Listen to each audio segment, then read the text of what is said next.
तो जामनगर आए। जामनगर वर्षों से इस क्षेत्र में छोटी काशी के रूप में प्रसिद्ध है। यहाँ पर अनेक मंदिर हैं। काशी में जैसे संस्कारों का सिंचन होता है, तो इसी प्रकार यहाँ पर भी अनेक विद्यालय कार्यरत थे। तो उनके माध्यम से संस्कारों का सिंचन हुआ करता था। कथाएं होती रहती थी।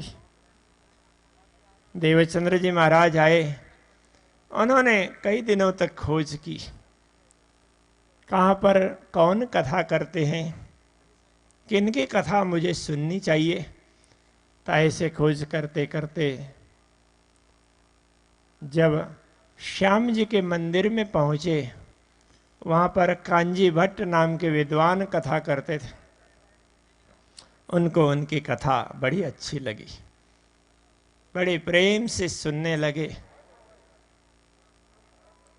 एक दिन, 2 दिन, 3 दिन, 4 दिन, ऐसे करते करते वर्ष बीत गए।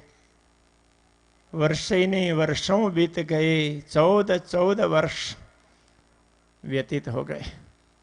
14 वर्षलों निष्ठावंद, वचन ग्रहे सारी सनंद। 14 वर्ष पर्यंत उन्होंने निष्ठा पूर्वक श्रवण किया। बीच बीच में विघ्न बाधाएं आई। इस दुनिया में किसी को भी अपने इष्ट के दर्शन हुए हो, अनुभूति हुई हो, तो अनायास नहीं, कुछ विघ्न बाधाएं आया करती। लोग प्राचीन समय से ही सन्मार्ग में चलने वालों को विचलित करने का प्रयत्न करते हैं,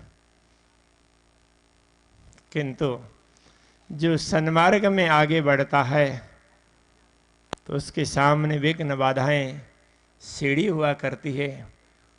तो उन्हीं सीढ़ियों पर चढ़ते चढ़ते एक दिन वे उच्च शिखर पर्यंत पहुंच जाते हैं। देवचंद्र जी महाराज के समक्ष भी ऐसा ही बना। वे किसी भी प्रकार के विघ्न बाधाओं को ध्यान न देते हुए आगे बढ़े, कथा श्रवण करते थे, किसी को कोई कष्ट नहीं पहुंचाते थे। कभी कभी पहुंचने में विलंब हो जाए तो कथा के विराम के उपरांत वे पंडित जी को पूछते थे, आज इतना प्रसंग मेरा छूट गया। तब कांजी भट्ट को लगा कि वास्तव में श्रोता है तो श्री देवचंद्र जी। वक्ता को भी श्रोता की निष्ठा पर निष्ठा होती है। कांजीबाई को श्री देवचंद्र जी के प्रति निष्ठा हुई। वे देवचंद्र जी की प्रतीक्षा करने लगे। अनेक लोगों ने इसमें ऐतराज भी किया, किंतु कांजी भट्ट ने उनकी बात नहीं सुनी। मैं तो परमात्मा के समक्ष स्वांत सुखाय आत्म सुख के लिए कथा करता हूं, और कोई प्रेम से सुनते हो, मनन करते हो और कथा के प्रवाह में डुबकी लगाते हो, डूब जाते हो, तो उनके प्रति हमें बड़ा आदर होता है। देवचंद्र जी महाराज परमात्मा को अर्पण किए बिना कुछ ग्रहण नहीं करते थे, सब कुछ परमात्मा को अर्पण करते थे। उन्होंने नियम बनाया था। एक ये नियम था कि आत्मा का आहार पूर्ण न हो तो देह को भी पूरा आहार न दिया जाए।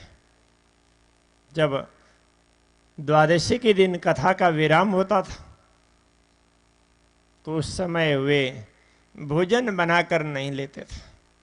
जो परमात्मा को अर्पण किया वो प्रसाद अवश्य लेते होंगे, किंतु देह के लिए आहार तैयार कर नहीं लेते थे। अनेक लोग कहने लगे ये एकादशी के दिन तो भोजन करते हैं और द्वादशी के दिन उपवास रखते हैं। वैसे व्रत और उपवास इसके विषय में बहुत लोगों को ख्याल नहीं होता। व्रत होता है किसी नियम का दृढ़ता के साथ अनुपालन करना, वो व्रत है।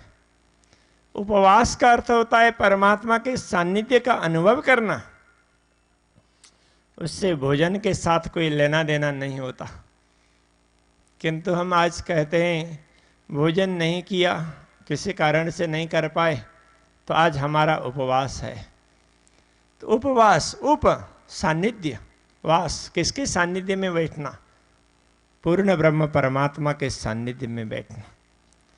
आप श्री राज्य के सान्निध्य का अनुभव करें तो हर घड़ी हर पल आपका उपवास होगा। आप पूजन न करने का नियम ले सकते हैं, कम करने का नियम ले सकते हैं, अथवा किसी भी प्रकार का नियम ले सकते हैं, तो वो आपका व्रत होगा। उपवास अलग है। देवचंद्र जी महाराज को कांजी भट्ट ने पूछा, तब उन्होंने बड़े प्रेम से उत्तर दिया कि मैं एकादशी के दिन भोजन लेता हूं, तो इसका कारण यह है कि पूर्ण ब्रह्म परमात्मा को अर्पण कर लिया हुआ प्रसाद, अर्पण किया हुआ प्रसाद, उसका एक कण करोड़ों एकादशी के फल से भी ज्यादा फल देने वाला होता है, ज्यादा उत्तम होता है। इसलिए मैं नित्य प्रति पूर्ण ब्रह्म परमात्मा श्री कृष्ण जी को अर्पण करके ही प्रसाद लेता हूं।